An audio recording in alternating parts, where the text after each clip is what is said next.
मग एकट्यात मी म्हणलं कसं शक्य आहे. म्हणजे आपला काही निभाव लागला नसता. म्हणजे ही लढाई फक्त डॉक्टर शिवाजी काळगे हेच लढू शकतात आणि जिंकू शकतात. आणि म्हणून बऱ्याच दिवसानंतर काँग्रेस पक्षाकडे विक्रांत एक चांगली उमेदवारी आलेली. म्हणजे विक्रांतला सुद्धा फोन करावा लागला नाही बाहेर पडा म्हणून.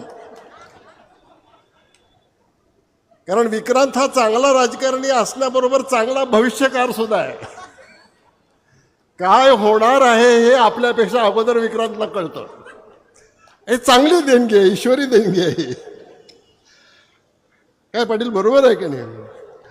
आणि मग मी म्हटलं की जर विक्रांत स्वतःहून कामाला लागले तर डॉक्टर साहेब 100% निवडून येणार आणि चांगल्या मताने निवडून येणार. बघा विक्रांत कसा फायदा असतो.